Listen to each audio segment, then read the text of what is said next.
y tu pueblo, todos ellos serán justos, para siempre heredarán la tierra, renuevos de mi plantío, para obra de mis manos, para gloria mía, para glorificarme. El último versículo: el pequeño vendrá a ser 1000 y el menor un pueblo fuerte. Yo Jehová, a su tiempo haré que esto sea cumplido pronto. Amén. Gloria a Dios. Pueden sentarse, hermanos. Bueno, entonces este capítulo que leímos habla de la futura restauración de Israel. Y eso es en el milenio, en la segunda venida de Cristo. Hemos visto el reino de Dios en el pasado, tiene 2 etapas. Israel fue el reino de Dios desde el Sinaí hasta la destrucción del primer templo, que lo destruyó Nabucodonosor. El que destruyó Tito fue el segundo templo.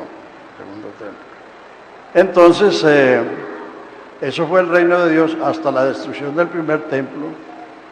Luego Israel vino a ser una provincia babilónica, persa, griega, romana, otomana, hasta que en 1948 resurge Israel con un pedazo de tierra, de toda la tierra de Israel. Y entonces de ahí para acá se volvió a llamar Israel, y como hemos dicho es una república parlamentaria, no es el reino de Dios. Entonces, el reino de Dios en el futuro tiene 2 etapas, el milenio. El milenio comienza en la segunda venida de Cristo. El orden de los acontecimientos del futuro son los siguientes. ¿Qué es lo que espera la iglesia? La iglesia espera el recogimiento. No la segunda venida de Cristo, el recogimiento. Él vendrá a las nubes, Él no viene a la tierra. Eso se llama la parusia, o sea, la aparición. Y Él con voz de mando, con voz de trompeta, convocará a su pueblo mediante resucitar los muertos en Cristo y transformarlos vivos, y juntos iremos a recibir al Señor y así estaremos siempre con el Señor. Entonces, eso es lo que la iglesia espera. La iglesia no está esperando el anticristo, ni está esperando la gran tribulación. Si la iglesia estuviera esperando el anticristo y la gran tribulación, sería una esperanza terrorífica. Y la esperanza cristiana es una esperanza bendita, gloriosa, bienaventurada.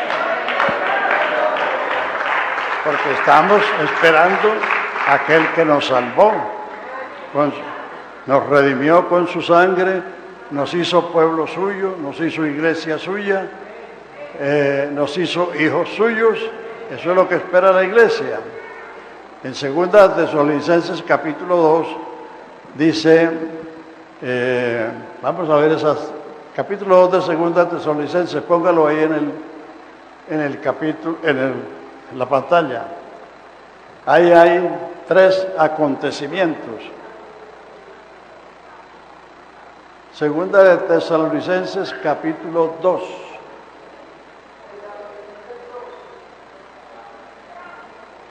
Ahí está.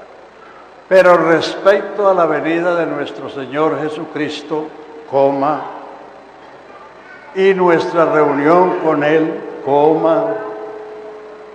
os rogamos, hermanos, que no os dejéis mover de vuestro modo de pensar, ni os conturbéis, ni por espíritu, ni por palabra, ni por carta como si fuera nuestra, en el sentido de que el día del Señor está cerca.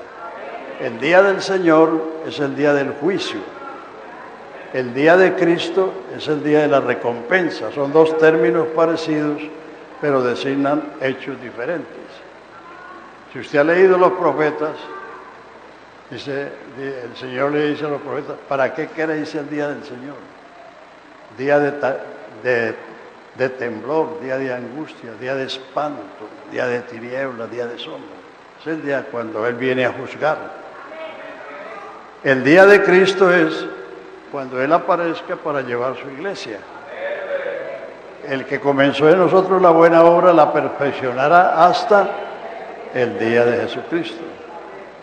Entonces, ahí hay tres hechos: la reunión, la segunda venida y el día del Señor, que es el día del juicio. Ahí es cuando Él viene como ladrón en la noche, como dice Pedro y como dijo el mismo Señor. Entonces, levantada la iglesia, ahí en segunda, sigue ahí en los versículos siguientes: nadie os engañe en ninguna manera, porque no vendrá. ¿Qué es lo que no vendrá? Lo último que dijo, el día del Señor. Porque no vendrá la apostasía y se manifiesta el hombre de pecado, el hijo de perdición, siga, el cual se opone y se levanta contra todo lo que se llama Dios o es objeto de culto, tanto que se siente en el templo de Dios como Dios, haciéndose pasar por Dios. ¿No os acordáis que cuando yo estaba con vosotros os decía esto? Y ahora vosotros sabéis lo que lo detiene. Hasta que puedo leer aquí mejor.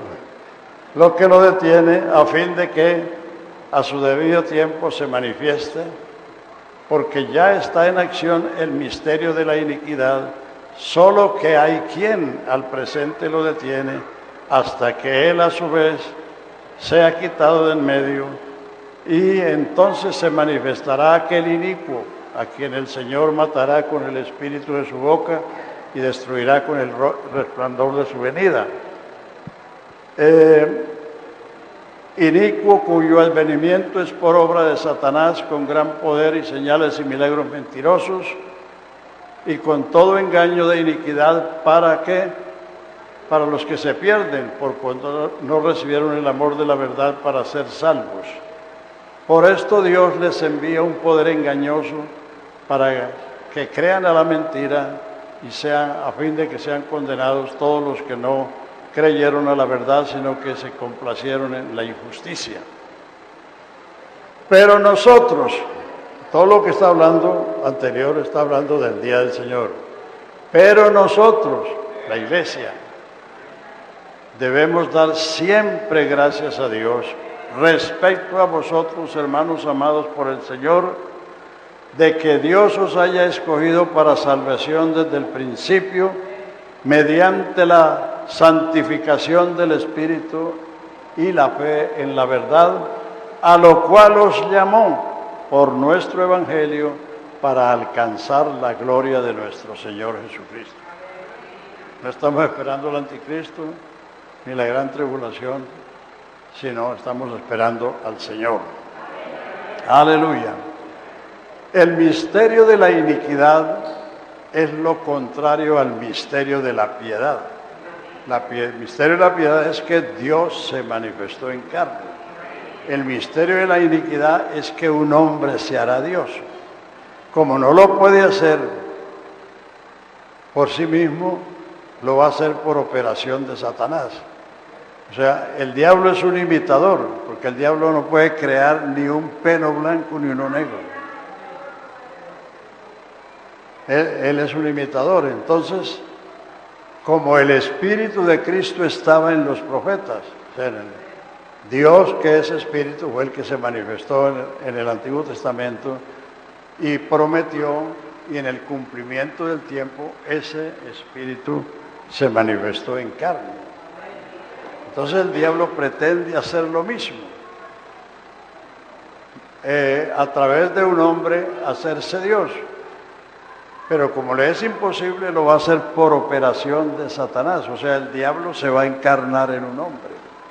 Y la gente va a terminar creyendo en un hombre. En los años 60 y 70, cuando el comunismo estaba en apogeo, la gente pensaba que todo el mundo iba a terminar siendo comunista, iba a terminar siendo ateo. Pero Al comunismo le pasó lo del dicho popular: no hay mal que dure 100 años, ni cuerpo que lo resista. Apenas duraron 70 años. Solamente en Cuba, que son más necios que la mujer de Garabato, siguen siendo comunistas. Sí.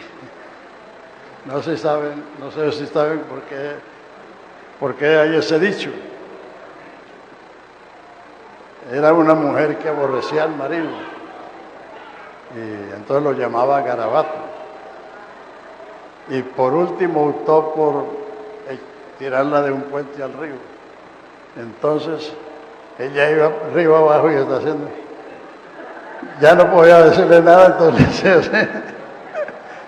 entonces por eso han dicho que más necio que la mujer de Garabato. ¿Ah? ¿Ah?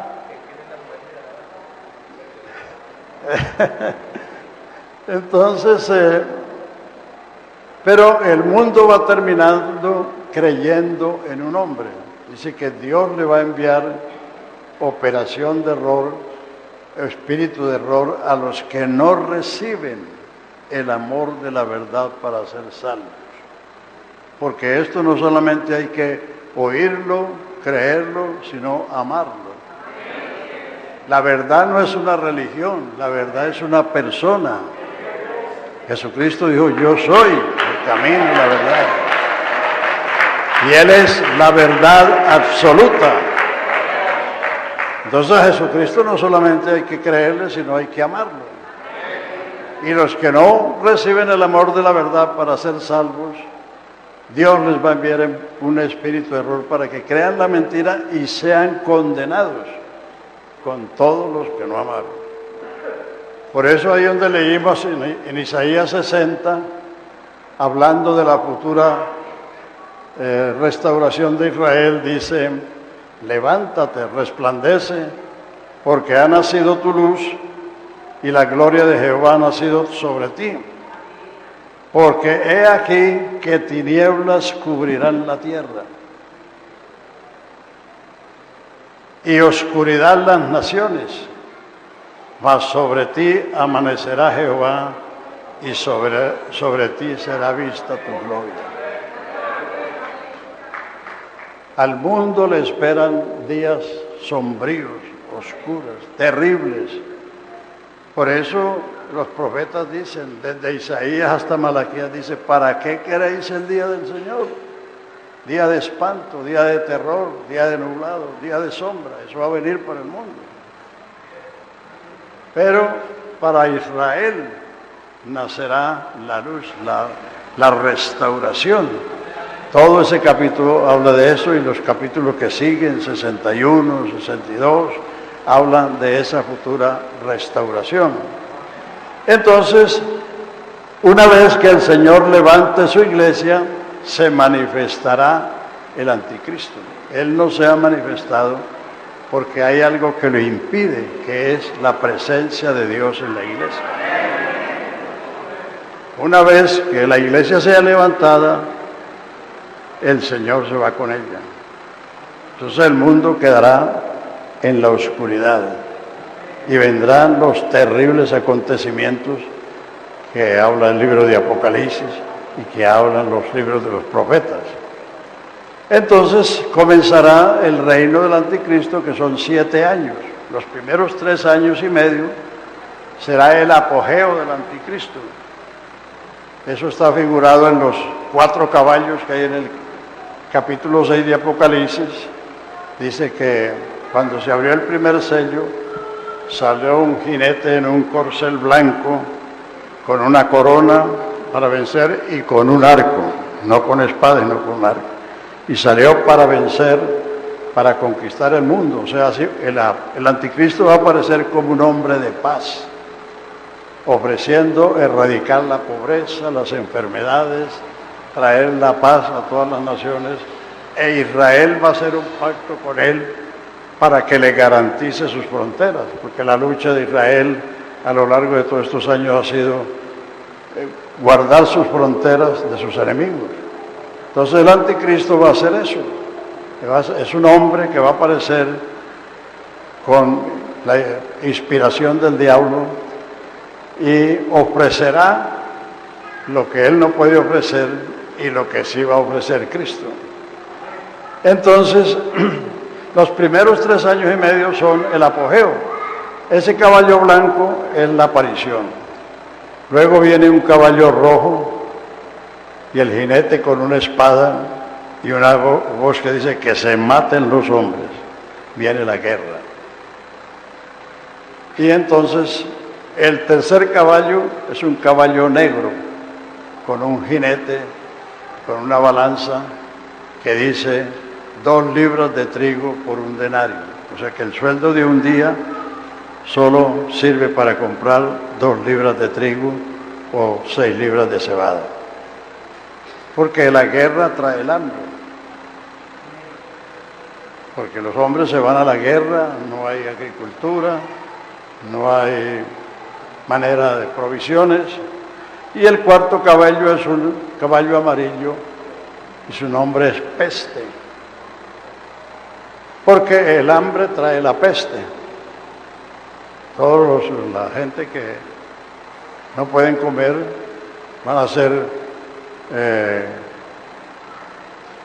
presas de las enfermedades, porque lo que hace que las personas sean presas de las enfermedades es su debilidad, sus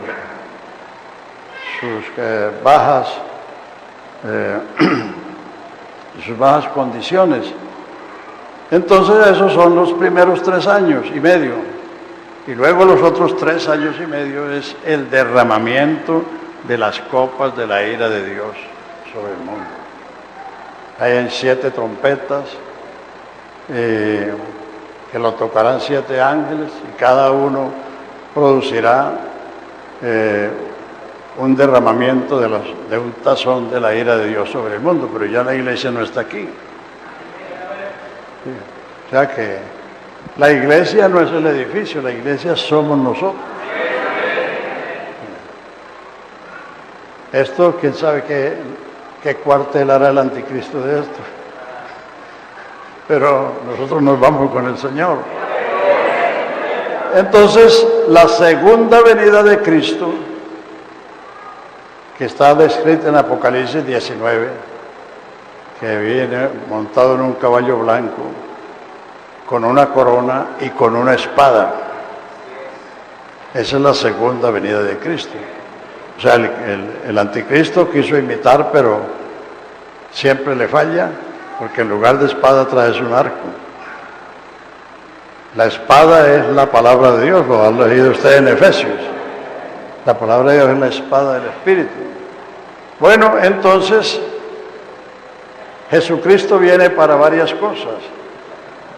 O sea que, así como la primera venida de Cristo fueron 33 años, desde su concepción milagrosa hasta su ascensión al cielo después de la resurrección, fueron 33 años. Entonces, la segunda venida de Cristo va a traer varios acontecimientos. Número 1, viene para juzgar al mundo con justicia. Hechos 17:30 dice, Dios manda a todos los hombres en todo lugar que se arrepientan, porque ha establecido un día en que ha de juzgar al mundo con justicia por aquel varón a quien Dios ve a todos con haberlo levantado de los muertos. O sea, la resurrección de Jesucristo dio o debe dar fe a todos, porque Él es el único que venció la muerte. Todos los demás que Jesucristo y los apóstoles resucitaron se volvieron a morir y muertos están. Por eso nadie subió al cielo sino el que vino del cielo. Porque para ir al cielo se necesita un cuerpo de gloria y de inmortalidad, y eso solamente lo tiene Cristo. Todos los demás están muertos. Entonces la resurrección es en su orden. Cristo el primero, luego los que son de Cristo y luego el fin. Entonces, viene para juzgar al mundo con justicia. Número 2, viene para hacer el juicio de las naciones. Mateo 25:31. Mateo 25:31. Cuando el Hijo del Hombre venga en su gloria y se siente en el trono de su gloria, reunirá a las gentes.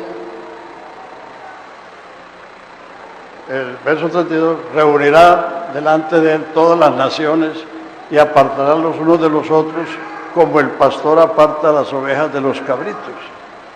Dirá, pondrá las ovejas a la derecha y los cabritos a la izquierda, y dirá a las ovejas: venid benditos de mi Padre, heredad del reino preparado para vosotros desde la fundación del mundo, porque tuve hambre y me diste de comer, tuve sed y me diste de beber, estuve en la cárcel y me visitaste, en el hospital y viniste a mí.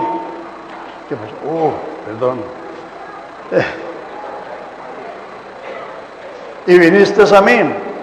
Entonces justo le preguntarán: ¿cuándo te vimos hambriento o sediento, o en el hospital o en la cárcel y vinimos a verte? Dice: por cuanto lo hiciste a uno de estos mis hermanos, a mí lo hiciste.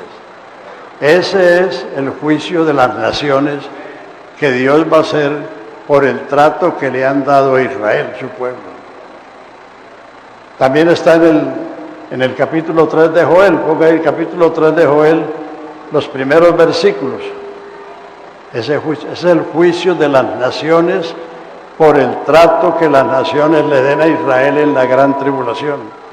Porque aquí que en aquellos días y en aquel tiempo en que haré volver la cautividad de Judá y de Jerusalén, reuniré a las naciones y las haré descender al valle de Josafat, y allí entraré en juicio con ellas a causa de mi pueblo Israel y mi heredad, a quien ellas esparcieron entre las naciones y repartieron mi tierra, y echaron suertes sobre mi pueblo, y dieron los niños por una ramera, y vendieron las niñas por vino para beber.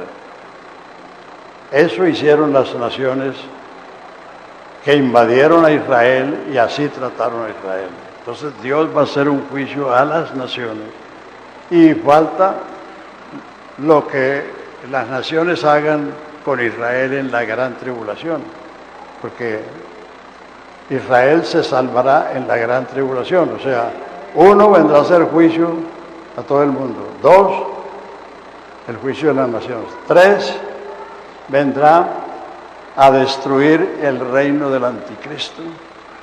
4, a salvar a su pueblo, Israel. No, nosotros ya estaremos salvos hace rato. Zacarías 14, los primeros versículos.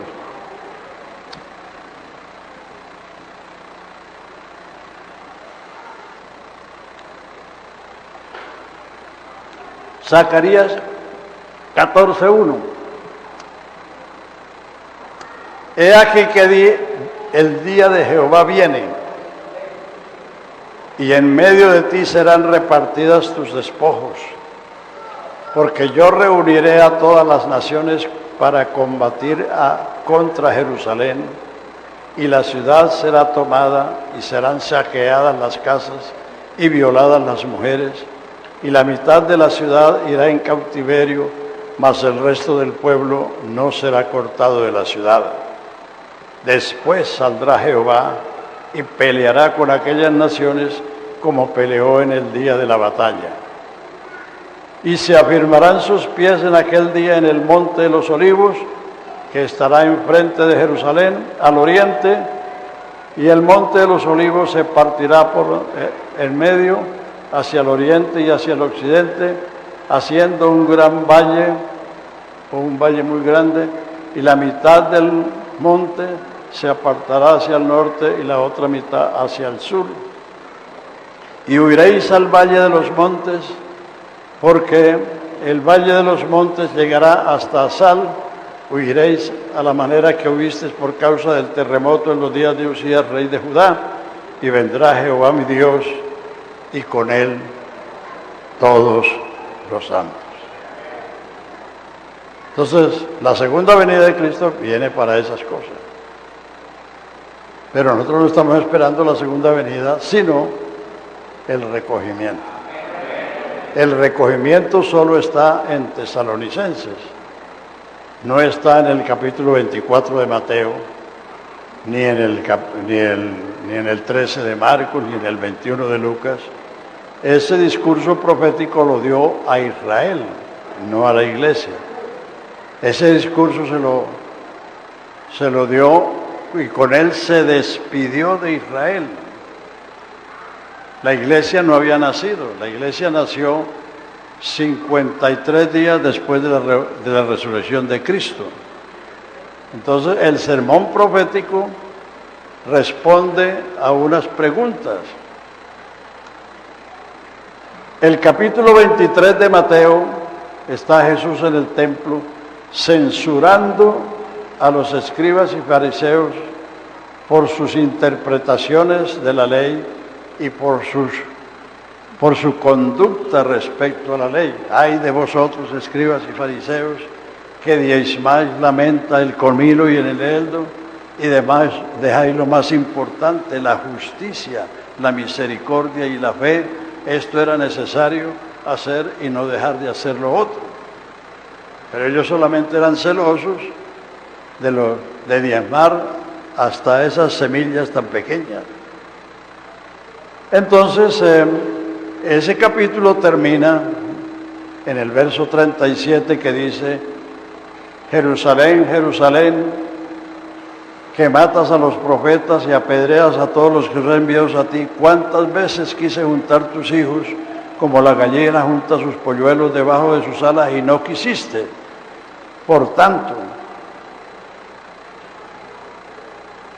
síganlo el otro, por tanto, he aquí, vuestra casa será dejada desierta, y de cierto os digo que no me veréis más hasta que digáis: bendito el que viene en el nombre del Señor.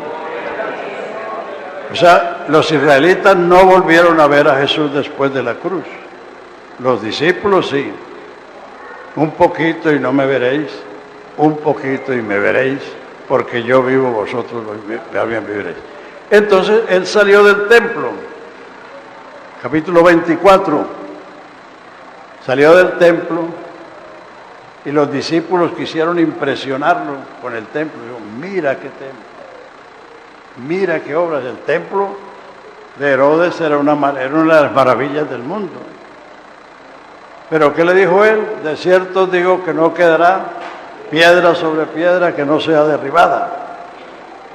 Entonces los discípulos aparte le preguntaron: dinos cuándo serán estas cosas, o sea, la destrucción del templo. ¿Qué señal habrá de tu venida y del fin del mundo? Entonces, el discurso profético de Mateo 24 y 25, y Lucas 21 y Marcos 13, es la respuesta a esa pregunta que hicieron los discípulos. ¿Cuándo serán estas cosas, la destrucción del templo? ¿Qué señal habrá de tu venida y del fin del mundo o del fin del siglo? La destrucción del templo se cumplió 37 años después.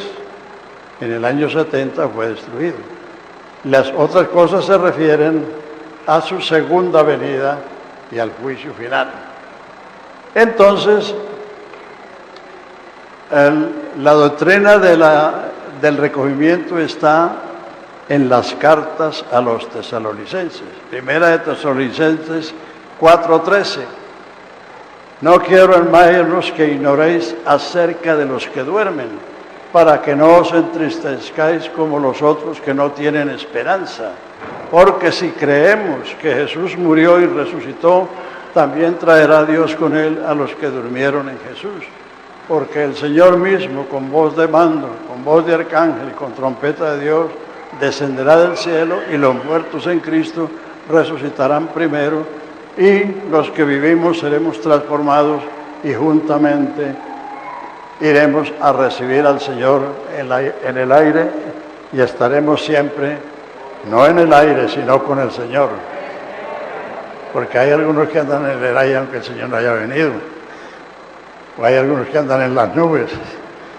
Yo fui a Salén, allá en Urabá. Es una montaña donde abrían las ventanas y las puertas y se metían las nubes.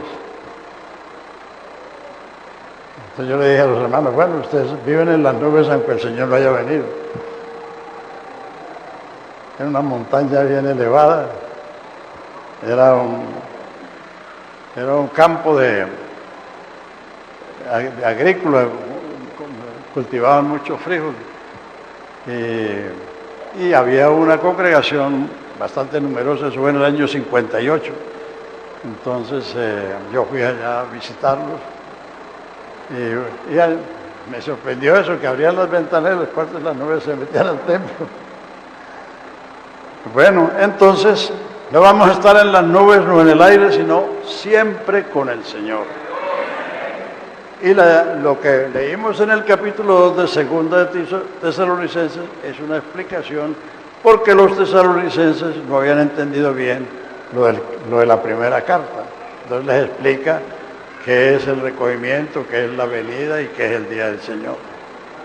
Bueno, entonces el Señor vendrá para hacer el juicio de las naciones, para juzgar al mundo, para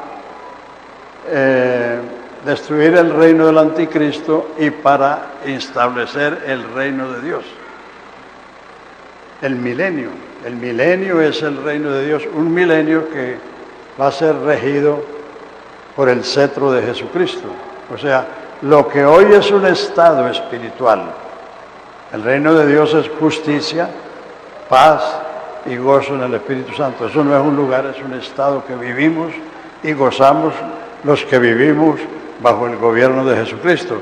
Eso se va a materializar sobre toda la creación, porque Jesús murió por toda la creación.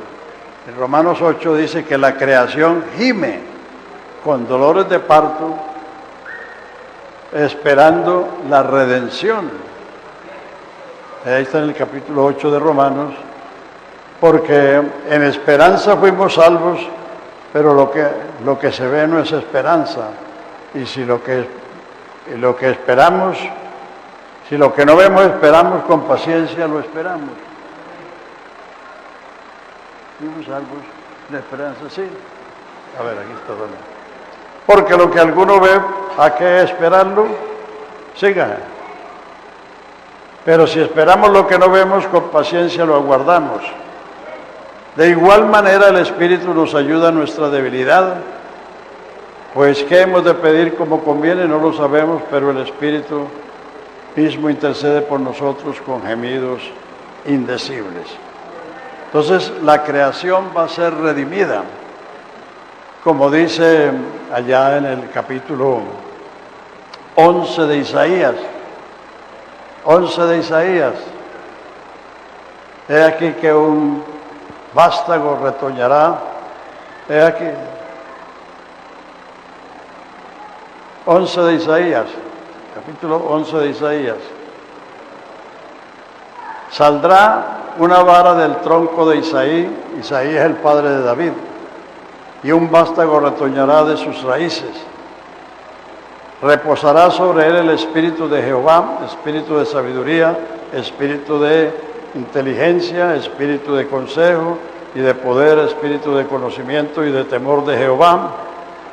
Y hará entender diligentemente en el temor de Jehová, no juzgará según la vista de sus ojos, ni arguirá por lo que oiga en sus oídos, sino que juzgará con justicia a los pobres y arguirá con equidad a los mansos de la tierra, y herirá la tierra con la vara de su boca, y con el espíritu de sus labios matará al impío. Y será la justicia cinto de sus lomos, y la fidelidad señor de su cintura, y morará el lobo con el cordero, y el leopardo con el cabrito se acostará, el becerro y el león y la bestia doméstica andarán juntos, y un niño los pastoreará. La vaca y la osa pasarán, sus crías se echarán juntas, y el león como el buey comerá paja. El niño de pecho jugará sobre la cueva del áspid, y el recién destetado extenderá su mano sobre la caverna de la víbora. No harán mal, ni dañarán en todo mi santo monte, porque la tierra será llena del conocimiento de Jehová, como las aguas cubren la mar. Ese es el reino presidido por Jesucristo. Ese es el reino que anuncian los testigos de Jehová, el nuevo mundo. Pero ellos están anunciando la tercera parte y no han entrado por la primera. El que no naciere otra vez no puede ver ni entrar en el reino de Dios. Ellos están predicando el futuro, pero el presente no se han arrepentido, no se han convertido, porque para arrepentirse y convertirse hay que predicar a Jesucristo. Y ellos desmeritan a Jesucristo. Dicen que Él es un diosito, que Él es un hombre, y han dicho que es un ángel que se encarnó. Entonces, si no entran ahora, el que no entra ahora no va a entrar en el milenio. Los testigos de Jehová son tan ingenuos que las solteronas dicen, si no me caso aquí, me voy a casar allá. Sí, eso lo creen ellos.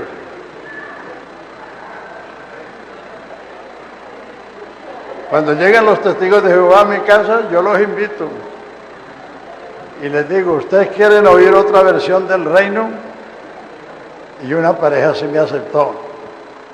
Y los tuve sentados hora y media hablándoles de este reino y no dijeron ni pío. Y a otra pareja, que hace como 2 semanas llegaron a la casa, yo los mandé entrar, les dije lo mismo. Entonces cuando iba por la primera parte dijo, no, tenemos que irnos. Tenemos que irnos porque nos están esperando, o sea, no se aguantan. Entonces, el milenio es la tercera etapa del reino de Dios. La gente va a entrar al milenio en cuerpos humanos. Ellos van a cultivar la tierra, van a sembrar, van a cosechar, van a construir casas, van a engendrar hijos. Es un milenio de justicia, de paz y de prosperidad que el mundo no ha visto. Es la utópica idea de los políticos de tener una Colombia en paz, en prosperidad, con toda la riqueza. Eso nunca lo hará el hombre porque el hombre es pecador, el hombre es injusto. Solo bajo el cetro de Jesucristo se dará eso. Y Él nació con el cetro. Os ha nacido en la ciudad de David un Salvador que es Cristo el Señor. ¿Dónde está el Rey de los judíos que ha nacido? Porque su estrella hemos visto y venimos a adorarlo. Él nació con el cetro. Y ahora Él está ejerciendo ese reinado sobre los que le reciben. A todos los que le recibieron, a los que creen en su nombre, les dio potestad de ser hechos hijos de Dios. Entonces hay que recibir a Jesucristo para recibir el reino y entrar en Él. Entonces, la iglesia, como aprendimos ahí en las parábolas de Mateo, ahora la iglesia es primero e Israel es después. Entonces aquí en el 60 de Isaías está hablando de la gloria futura de Israel.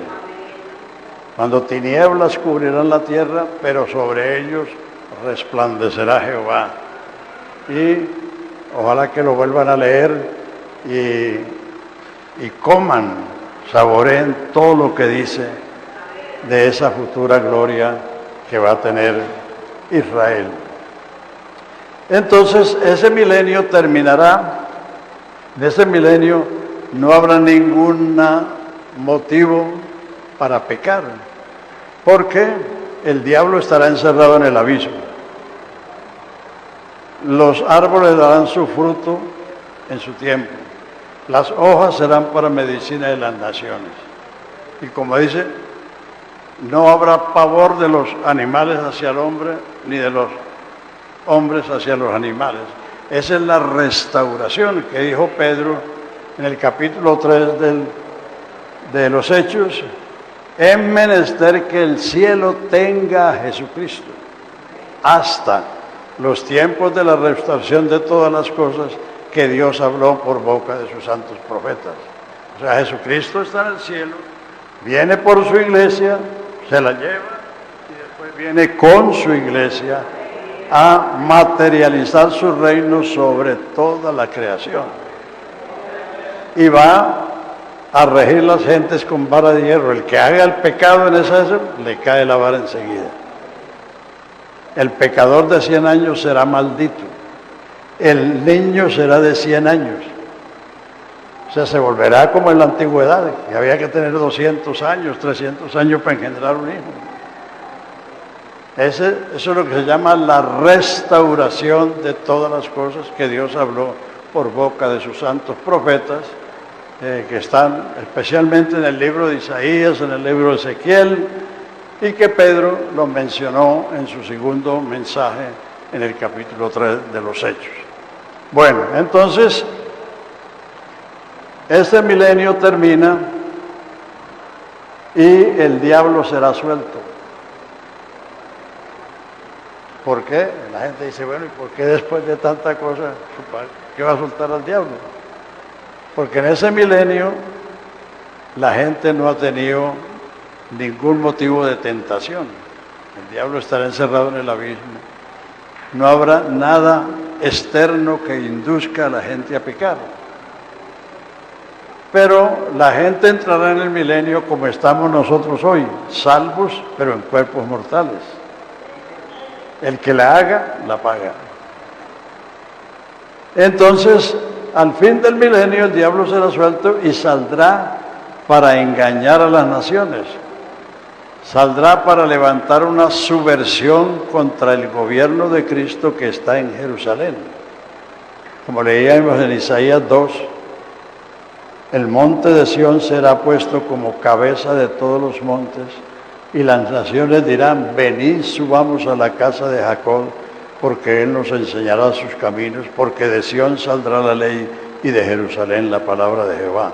Jerusalén va a ser la capital del mundo. Así que la iglesia no puede ser anti-israelita o antisemita, porque nuestro Salvador es judío.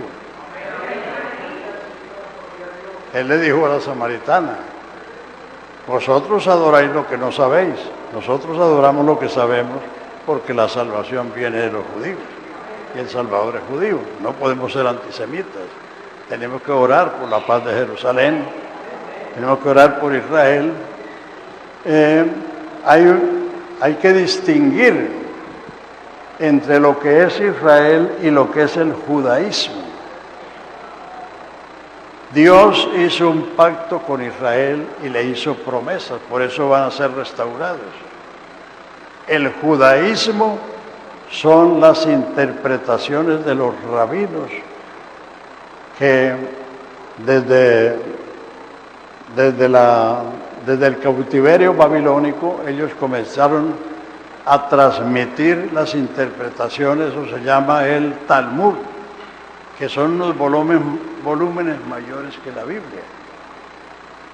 Eso primero lo hacían oralmente, pero después los comenzaron a escribir y como digo son volúmenes mayores que la Biblia, pero el Talmud es un libro blasfemo. No, lo que dicen de Cristo uno no lo puede repetir porque estaría blasfemando. Lo más leve que dice ese libro es que María era una prostituta entre carpinteros. Eso es lo que dice ese libro. Es un libro blasfemo. Y eso es el judaísmo. O sea que el judaísmo es unas enseñanzas que han escrito rabinos aparte de la Escritura, las interpretaciones que ellos le han dado a la Escritura. Pero es un libro blasfemo. Entonces, ese es el judaísmo. Entonces, Israel tiene promesas de restauración. Lea ahí en el capítulo 9 de Romanos.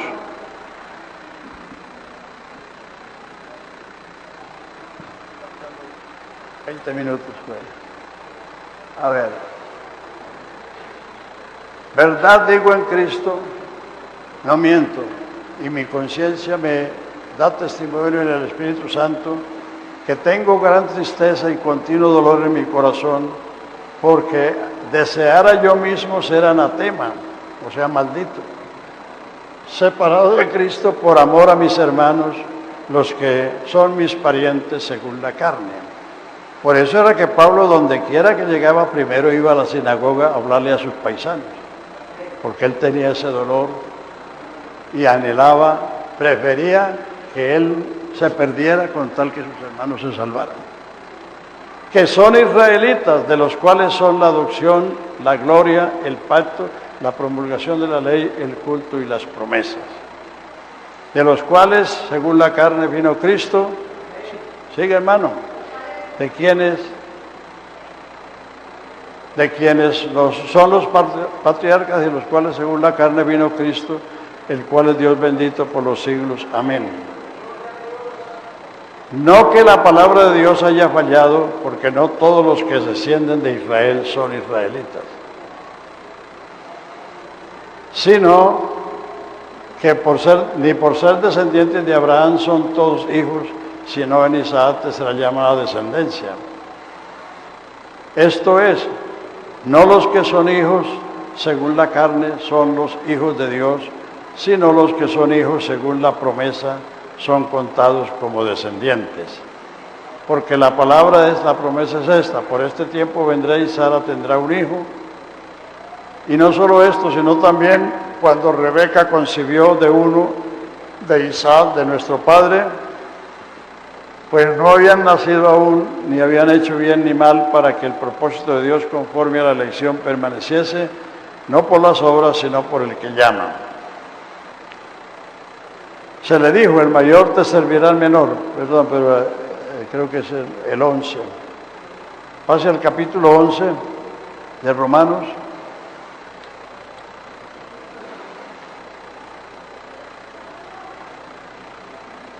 Así es. Digo pues, ¿ha desechado Dios a su pueblo? En ninguna manera. Porque también yo soy israelita, de la descendencia de Abraham, de la tribu de Benjamín. ¿No ha desechado Dios a su pueblo, al cual antes conoció? ¿No sabéis qué dice de Elías la Escritura? ¿Cómo invoca Dios contra Israel diciendo: Señor, a tus profetas han dado muerte y a tus altares han derribado, y solo he quedado y procuran matarme? Pero ¿qué le dijo la divina respuesta? Me he reservado 7,000 hombres que no han doblado sus rodillas a Baal. Eso fue en los tiempos de Elías. ¿Ustedes saben eso? Así también, aún en este tiempo, ha quedado un remanente escogido por gracia. Y si por gracia, ya no es por obras. De otra manera, la gracia ya no es gracia. Y si por obras, ya no es gracia. De otra manera, la obra ya no es obra. ¿Qué pues? Lo que buscaba Israel no lo ha alcanzado, pero los escogidos sí lo han alcanzado, y los demás fueron endurecidos. O sea, los escogidos fueron los que se salvaron en el comienzo de la iglesia. Todos los primeros 7 capítulos de los Hechos, todos ellos eran israelitas, como 10,000, 120, 3,000, 5,000, la multitud de los sacerdotes que obedecían a la fe. Entonces, así como en los días de Elías creyó que habían matado a todos los profetas, que habían derribado los altares y que solo quedaba él. Y él, celoso, se metió en una cueva de esa manera, pero Dios le dijo: me he dejado 7,000 hombres que no han doblado sus rodillas a Baal, pero él no lo sabía. Ese era el remanente de ese tiempo. En Isaías 1, que fue muchos años después, dice: si Jehová no nos hubiera dejado un remanente, seríamos semejantes a Sodoma y a Gomorra. Israel había pecado tanto que eran dignos de que fueran barridos como Sodoma y Gomorra. Pero Dios tenía un remanente. Y en el comienzo de la iglesia también tenía un remanente. Entonces Dios tiene un remanente. No todos los que descienden de Israel son israelitas. Muchos de ellos son ateos, entre comillas. Muchos de ellos son brujos. Toda esa pornografía que hay en California, en Hollywood, todo eso lo manejan los judíos. Todo eso son cuestiones económicas, porque ellos, por la plata, hacen lo que sea. Entonces, pero Dios siempre tiene un remanente. La iglesia no es un remanente, porque algunos han predicado eso. Israel tiene un remanente porque Israel es una nación. La iglesia es el cuerpo de Cristo. La iglesia es un cuerpo. Todos fuimos bautizados en un cuerpo, sean judíos, griegos, siervos o libres, varones o hembras. A todos se nos dio a beber de un mismo espíritu. O sea, todo el que obedece el Evangelio es incorporado, es bautizado, es introducido en el cuerpo de Cristo. Para ser iglesia hay que ser salvo. La iglesia no es un edificio, la iglesia es un pueblo. Y ese pueblo es porque ha creído en Jesucristo y Jesucristo lo ha salvado. Por eso Efesios dice, Cristo amó la iglesia, no las iglesias. Se entregó a sí mismo por ella, no por ellas, para santificarla en el lavacro de la palabra, a fin de presentársela gloriosa, sin mancha, ni cosa semejante. O sea, la iglesia es un pueblo. Cuando decimos la casa del Señor, no estamos refiriéndonos al edificio. Estamos recibiendo a la familia de Dios, que es la iglesia. Esto te escribo, 1 Timoteo 3, 14 y 15, esto te escribo con la esperanza de ir pronto a verte. Y si no fuere tan pronto, para que sepas cómo debes conducirte en la casa de Dios, que es la iglesia del Dios vivo, columna y apoyo de la verdad. Entonces, la iglesia en sus comienzos comenzó con israelitas. Todos esos miles eran israelitas. Pero como ellos desecharon al rey y al reino, entonces por eso Dios escogió a Saulo, que es el apóstol a los gentiles. Los 12 apóstoles son los apóstoles del Cordero.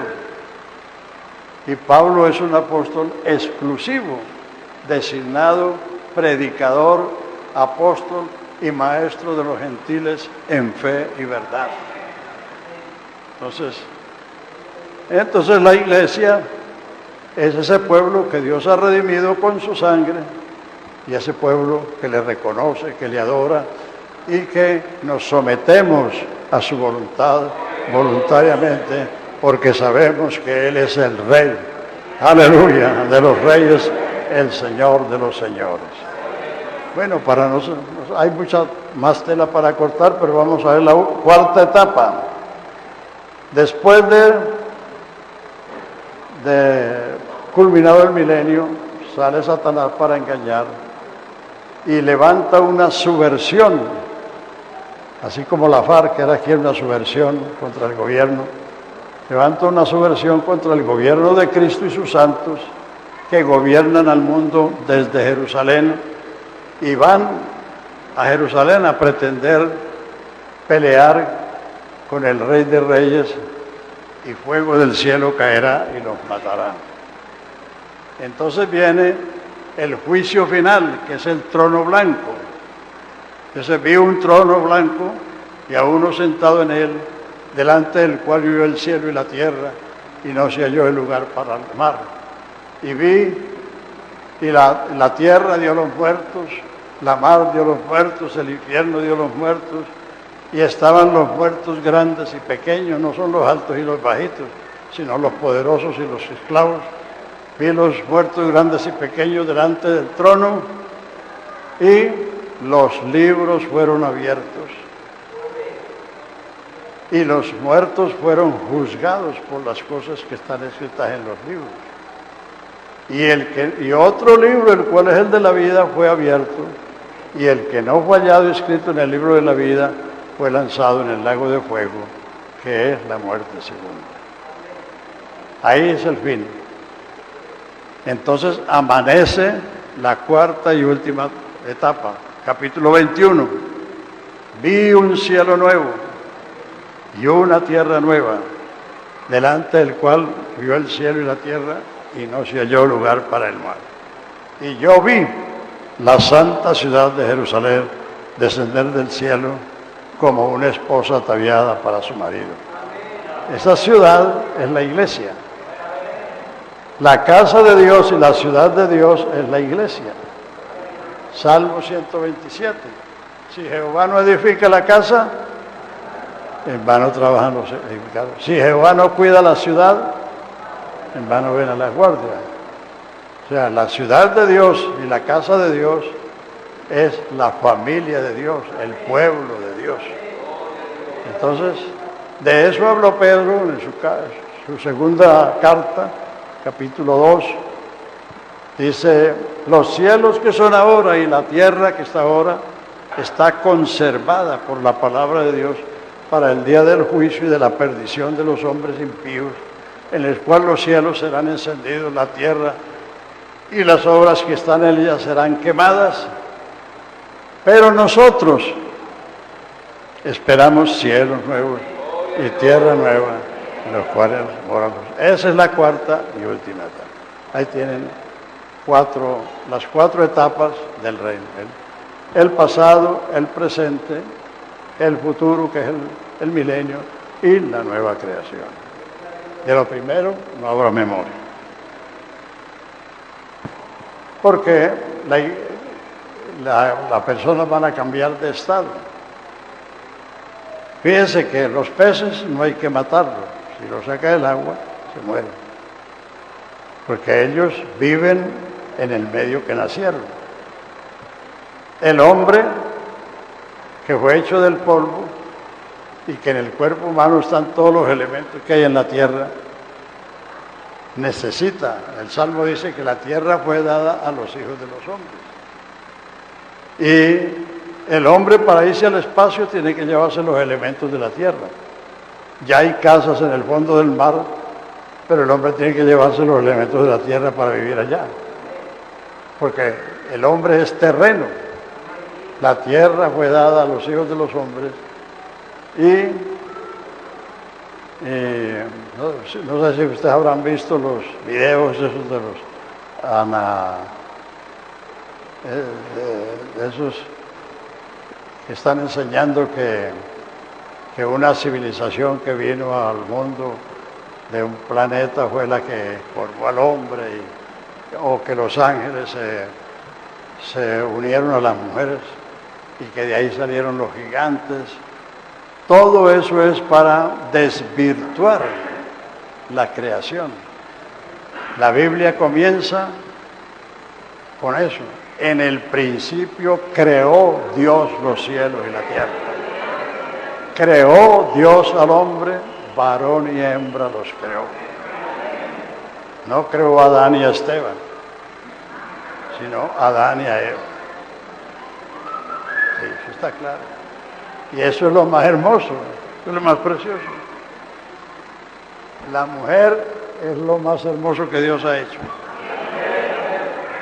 ¿Por qué? ¿Sabe por qué son hermosas? Porque fueron hechas de la costilla del hombre. Un material fino y duradero. Por eso hay más viudas que viudos. Porque el hombre fue hecho del polvo, es más vulnerable. Pero la mujer fue hecha de la costilla del hombre. Un material fino y duradero. Así que no sean vanidosas, porque nos deben la hermosura. Aleluya. Entonces todas esas de los hombres, de todas esas supuestas mezclas de ángeles con mujeres, todo eso es para desvirtuar la verdad de Dios, que Dios creó los cielos y la tierra, que Dios creó al hombre, varón y hembra, y les dijo procrear. Y los que hemos tenido la bendición de tener un matrimonio feliz, de tener una mujer preciosa, ya yo cumplí 56 años de casado con la única. Porque eso lo hizo Dios y eso es lo más bueno que hay. No es bueno que el hombre esté solo. Así que gracias a Dios por eso. Entonces todas esas otras cosas que están apareciendo y que abundan ahí en el internet son maneras de desconocer lo que Dios ha hecho. Incluso la parte de la ideología de género, que uno no se explica cómo políticos, como este jefe negociador con los narcos, con los guerrilleros, el señor de la calle, que es un abogado, que es un político, que aspiran que sea presidente, dijo semejante barbaridad, que el hombre no nacía hombre ni la mujer nacía mujer, sino que se hacía mujer. Que a los niños hay que preguntarle, cuando están chiquitos, ¿usted quiere ser mujer o quiere ser hombre? Eso es una estupidez que no tiene tamaño. Sí. El hombre nace con cerebro masculino y la mujer nace con cerebro femenino. ¿Cómo saben los paleontólogos que están chequeando huesos de 100 o 200 o 300 años o más, que esos huesos son de mujer o son de hombre? Porque los huesos de la mujer son más delgados, pues son más finos, porque la mujer es más fina. Y los huesos del hombre son más gruesos. Simplemente miren la frente a un hombre y miren la frente a una mujer. La frente del hombre es más ancha que la frente de la mujer es más angosta. Eso no tiene nada que ver con inteligencia ni nada, sino que Dios hizo a la mujer con una estructura de mujer. Y al hombre nos hizo con una estructura de hombre, con una frente de hombre, con un cerebro de hombre. Entonces eso de la ideología de género es una estupidez que yo no me explico cómo cabe en la mente de los políticos. Sí. Y todo eso se está diciendo para desvirtuar lo que Dios dice. Creó Dios al hombre varón y hembra. No fue que creó a Adán y a Esteban, no.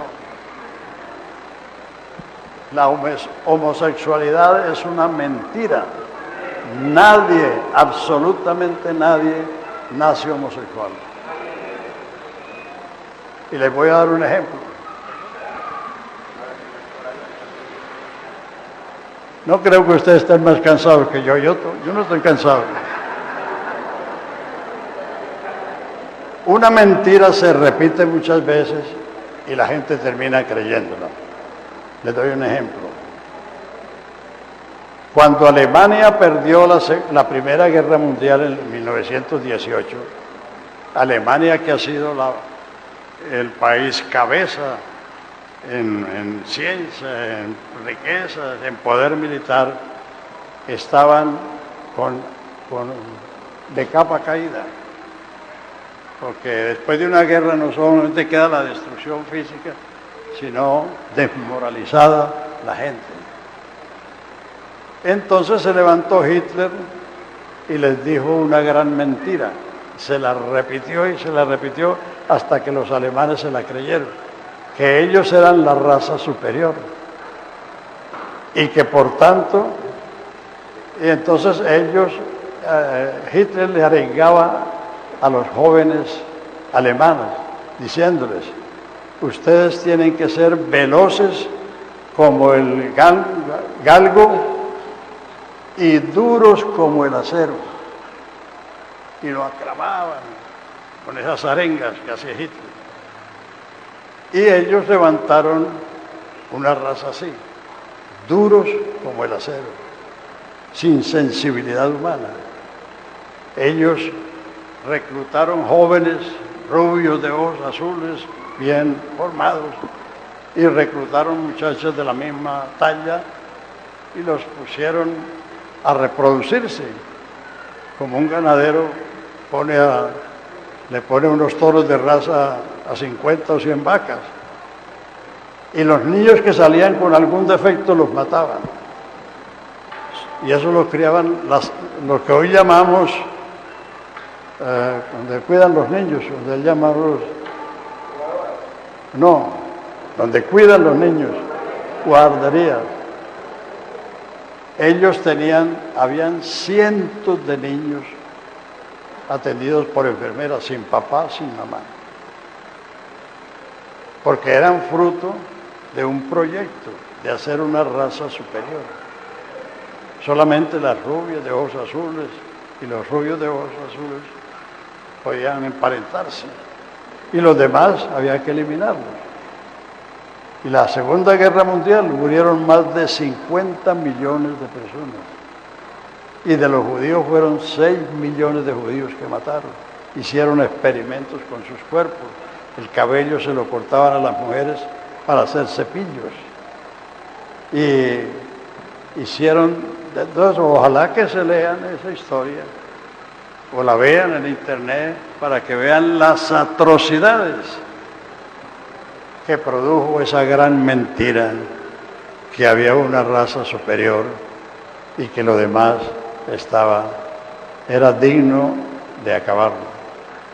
Ellos no solamente mataron judíos, mataron mucha otra gente que no eran judíos, sencillamente porque creyeron esa mentira. Entonces, la homosexualidad hoy es una mentira. Si usted tiene un pariente que tiene esas tendencias, lo que usted tiene que hacer es mostrarle que eso es una mentira, mostrarle que Dios creó un hombre y una mujer, que se vaya al cuarto y que se mire en el espejo, para que se dé cuenta que tiene una estructura femenina o masculina, que tiene una mente, un cerebro femenino o masculino, que la frente nomás se lo dice. Y por eso tenemos órganos o masculinos o femeninos, porque Dios nos creó así. Lo otro es una gran mentira, una gran mentira. Y la palabra de Dios dice que eso es abominación. O sea que uno no puede